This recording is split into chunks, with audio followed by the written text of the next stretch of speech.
for today's video, meron po tayong tinap overall na Hyundai Getz. So ito po mga guys, Hyundai Getz. Hyundai Getz. Ayan po, Getz Hyundai.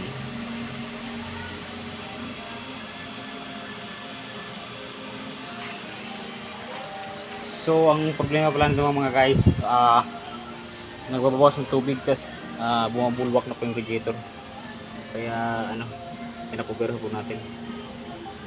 So ayan yung makina niya mga guys.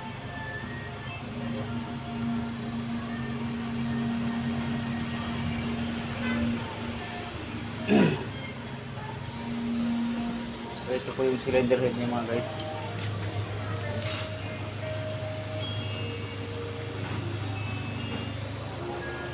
Sobrang init kasi ngayon, kaya uso talaga ngayon yung overheat.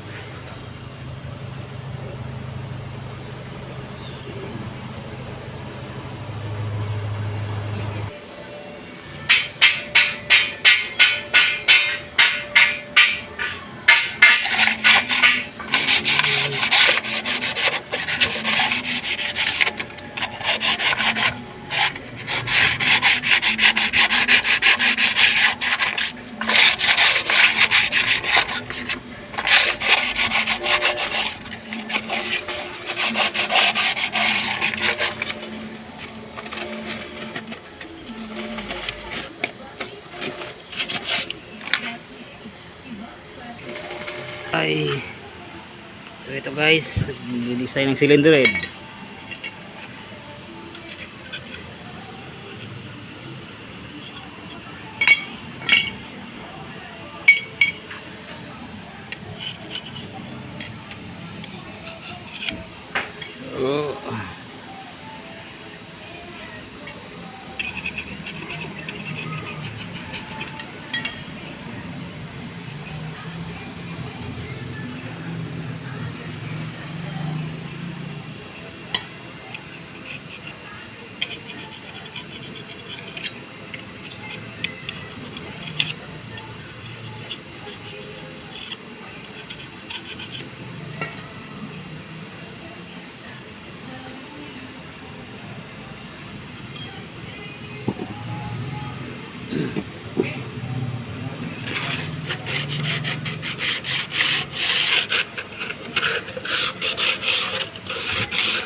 So ayan mga guys, nalinis ko na po yung cylinder head, pati itong block mga guys.